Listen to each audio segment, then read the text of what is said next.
Susie soon discovered that Genie was highly intelligent and extremely curious about the world. I was really hopeful because she was just insatiable. She wanted to know the word for everything. And her assumption was that everything had its own label. Every shade of color had its own label. And so she wanted to learn the label for everything in her world. It's dark, yes. She continued to develop a huge vocabulary. I could no longer keep track of what she knew. And she continued to be able to string words together.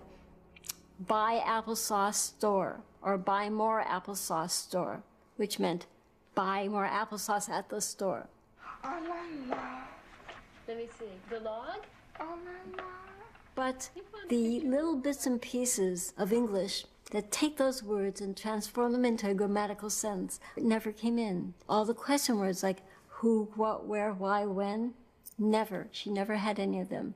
Pronouns like he, she, it, they, him, her, not in her vocabulary. Here, you do it. Put them in the box. And so despite all the years that I was with her, where I saw lots of growth in lots of other areas, she didn't ever learn the grammar of English. Genie never worked out the fundamental rules of language. Her brain had missed a critical stage of its development. In the first years of life, the main job of the brain is to make sure all the brain cells are wired up correctly. Surprisingly, it's not just a matter of making connections, but cutting them. A 3-year-old has twice as many connections between brain cells as a grown-up, and they're jumbled and chaotic. To work properly, the brain must decide which connections to keep and which ones to cut. Trillions of connections need to be checked. So the brain uses a brutal but effective rule. Use it or lose it.